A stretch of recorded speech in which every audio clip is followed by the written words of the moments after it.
a Rothschild agent was able to get the news of Napoleon's defeat at the hands of Lord Wellington to Nathan Rothschild a full 20 hours before the news reached London. Nathan, the head of the British arm of the Rothschild family, put out the rumor to the London Stock Exchange that Napoleon had won the war. Stocks plunged by 98%, and Rothschild was then able to buy up the entire British economy for pennies on the pound. When the news of Napoleon's defeat finally arrived, stocks soared. Britain was now the undisputed ruler of Europe, and Rothschild ruled England. The already dominant British Empire grew even more aggressive. Her troops and bureaucracy spread across the globe. The sun never set on Britannia's holdings. The banking cartel funded, in fact, since about 1800, they have funded both sides of almost every war. And of course, they're getting the interest off of the loans that they've given the various governments and the wars that they have actually helped stimulate and create. By 1900, Germany was a rising force and a leader of the Industrial Revolution. World War I, for instance, there was absolutely no reason to have World War I, except that it was an ideal opportunity for the banking cartel to make a pile of money by funding both sides of that particular war. On June 28, 1914, the heir to the Austrian-Hungarian throne, Archduke Franz Ferdinand, was assassinated while traveling in a motorcade.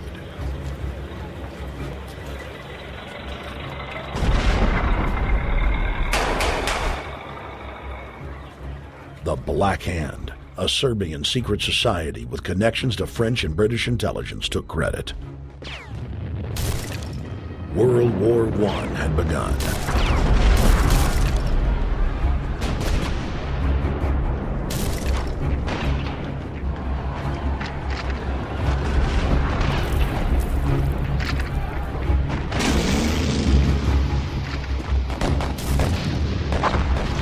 Armaments companies financed by Rothschild-controlled banks in Germany, France, England, and Austria bankrolled all the factions.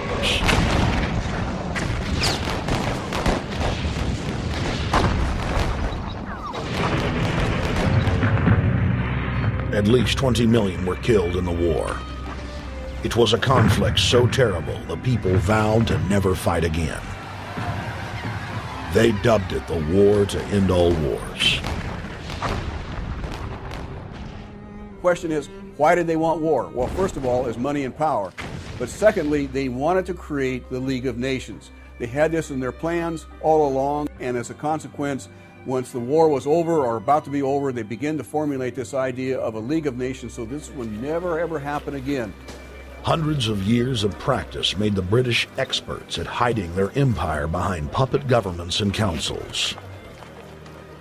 In the name of stopping all future conflicts, they proposed that countries would join a League of Nations. Their true intention was for the League to serve as a framework for world government.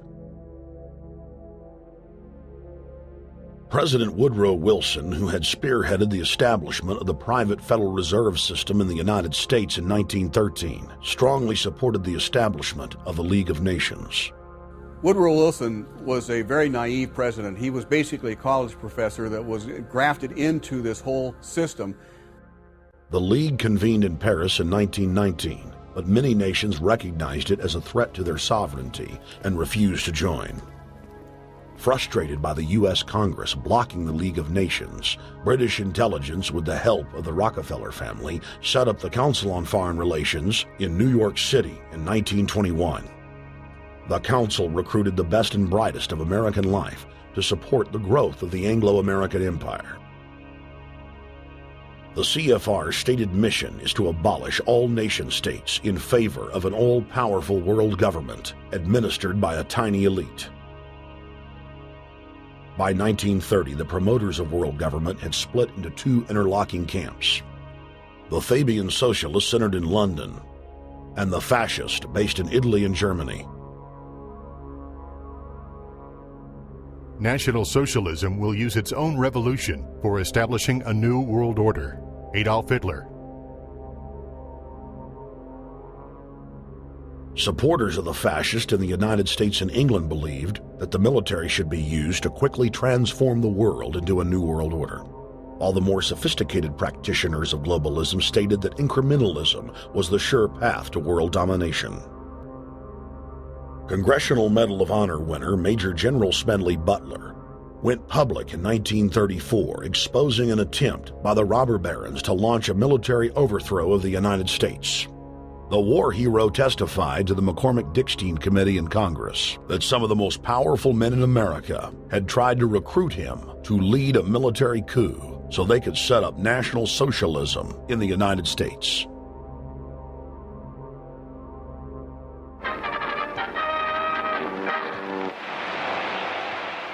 I appeared before the Congressional Committee, the highest representation of the American people, under subpoena to tell what I knew of activities which I believe might lead to an attempt to set up a fascist dictatorship. I was supposed to lead an organization of 500,000 men, which would be able to take over the functions of government. The fascists had also made deep inroads in England. Edward VIII, King of England, was forced to abdicate the throne because of his public support for Hitler. Was es sich dabei nicht nur das negative Problem der Bekämpfung dieser Lehre und ihrer Organisation handelt, sondern die Durchführung der positiven Aufgabe der Gewinnung des deutschen Arbeiters für den nationalen Staat.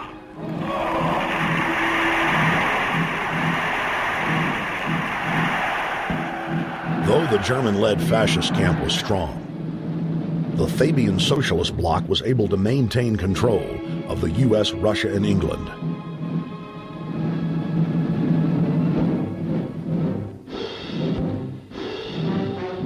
In the build-up to World War II, and during the conflict, the bankers again financed both sides, just as they had done with Napoleon.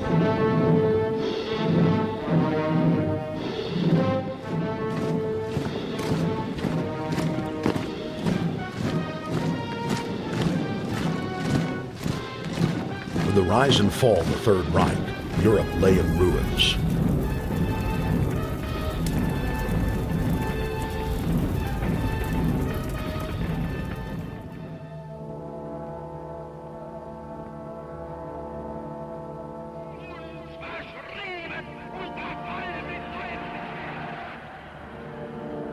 Once again, the elite claimed that only global governance could save humanity from certain destruction. And this time, the elite would succeed in setting up their world body.